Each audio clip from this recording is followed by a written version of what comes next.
Bonjour tout le monde, ça c'est notre premier cours sur la formation complète en Python dont nous allons vous parler. C'est une petite histoire. Le Python est un langage de programmation qui a été créé par Guido van Rossum.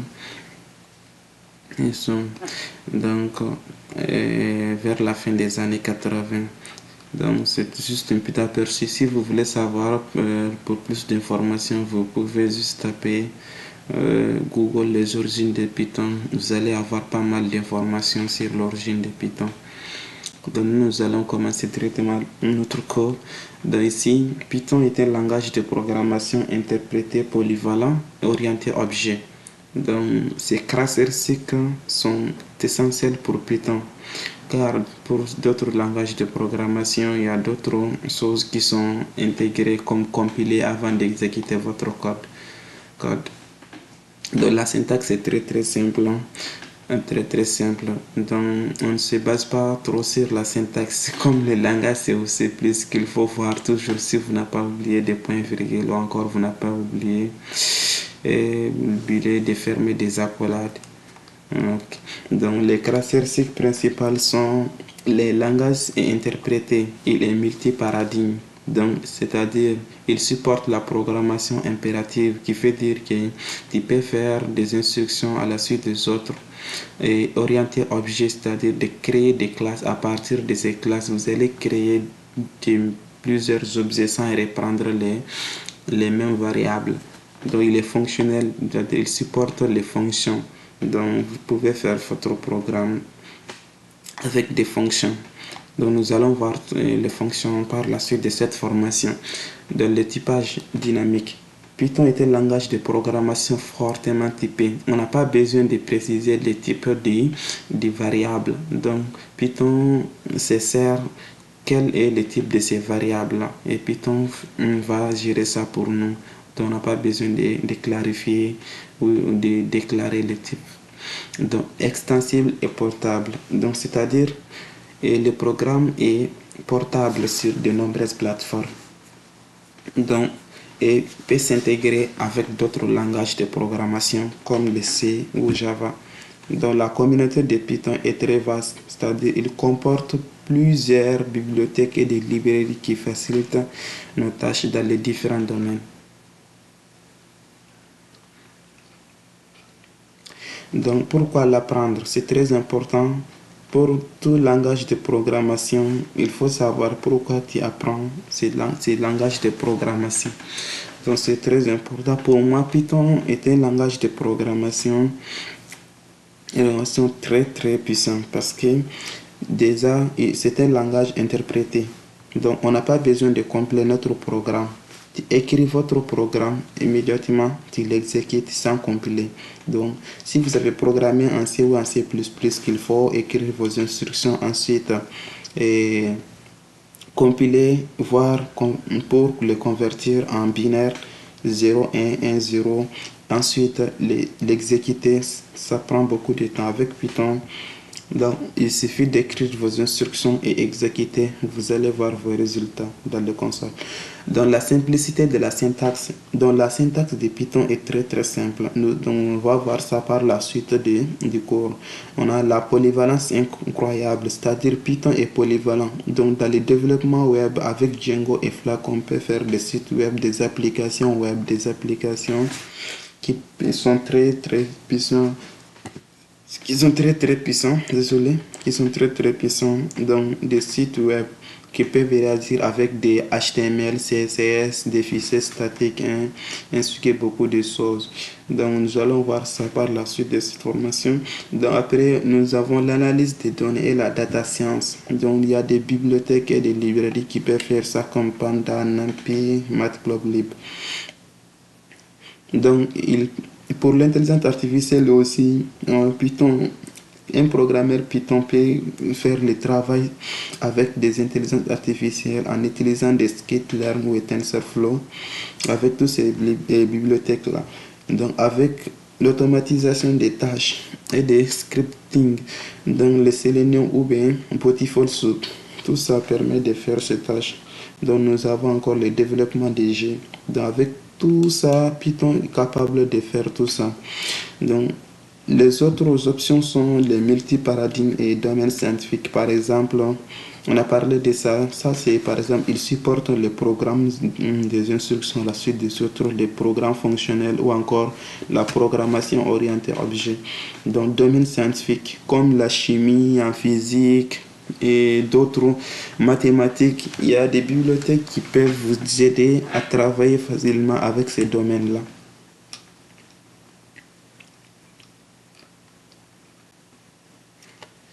Donc Python est un langage interprété. Donc nous avons parlé de ça juste en haut. C'est-à-dire que dans les autres langages de programmation comme le C, le C++, le Go ou encore Java, Ada, tout ça, il faut écrire le code après compiler et exécuter.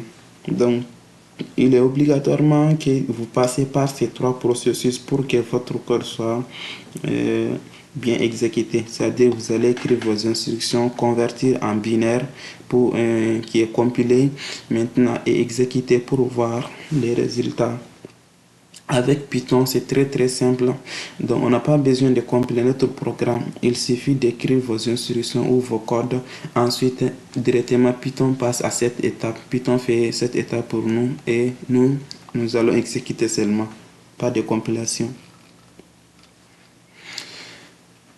Donc, la simplicité de la syntaxe, c'est très important.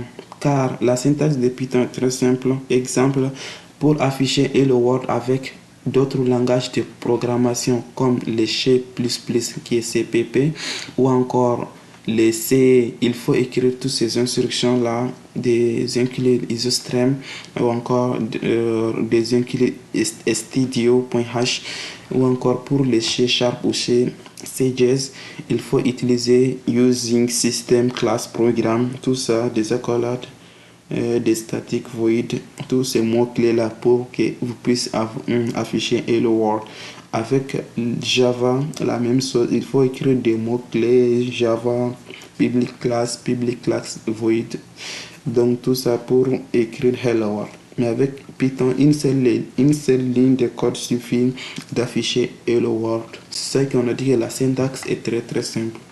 Donc, avec print Hello World, donc cette fonction nous retourne notre chaîne de caractères qui est bonjour tout le monde. De la simplicité de la syntaxe est très important avec Python. Donc la syntaxe est très simple. Tout ça montre, si vous voulez l'apprendre, c'est très facile à apprendre. De la polyvalence incroyable. Donc on a parlé de ça. Donc dans différents domaines comme dans l'analyse de données, toutes ces bibliothèques-là sont là, dans le développement web, Django et Flask est là, dans l'intelligence artificielle, TensorFlow et Scikit-learn est là. Donc pour l'automatisation des tâches, il y a toutes ces bibliothèques-là qui sont présentes pour le développement des jeux et d'applications. Il y a Game et Pygame qui est là et il y a Tkinter Python qui est là pour faire des jeux. Donc, avec tous ces domaines-là, Python peut faire tous ces domaines. C'est-à-dire, si vous voulez vous spécialiser dans l'un de ces domaines, sachez que Python peut faire tout ça. Que ce soit dans le développement web, que beaucoup de gens font, et l'analyse des données aussi. Dans les multiparadigmes, Python est un langage de programmation qui supporte la programmation impérative, fonctionnelle et orientée objet, c'est-à-dire les instructions et instructions d'instructions, ainsi de suite, jusqu'à la fin de votre programme. Et vous allez voir, Python fonctionne comme ça. Et la programmation fonctionne, c'est-à-dire vous pouvez faire des fonctions qui peuvent créer des variables, qui peuvent appeler, par exemple, qui peut donner des valeurs à votre variable et qui peut faire vos opérations, ensuite afficher vos résultats sans passer par des instructions et les unes à la suite des autres. Vous allez écrire des programmes fonctionnels. De la programmation orientée objet, vous allez créer une classe, c'est-à-dire une moule. À partir de cette moule, vous allez faire différents objets que que vous allez travailler avec par la suite. Donc, c'est la programmation orientée objet très puissant car il nous évite à reprendre les mêmes variables chaque fois pour nous faciliter la tâche. Donc, dans les domaines scientifiques, on a tous ces bibliothèques ou librairies qui sont là, comme par exemple la psychopie qui est dans la psychologie, les gens qui travaillent avec dans la psychologie, ils travaillent avec ces logiciels-là. Donc, Astropy, Dask, BioPython, calcul mathématique, tous ces domaines, si vous voulez travailler dans ces domaines ou encore vous êtes quelqu'un qui travaille déjà dans ces domaines, sachez que Python a des bibliothèques qui peuvent vous aider et dans votre travail. Maintenant, dans le cadre de cette formation, nous suivrons un programme structuré et progressif. Nous débuterons par les bases essentielles de la programmation, c'est-à-dire il faut comprendre les variables, les conditions, les boucles et les fonctions d'abord.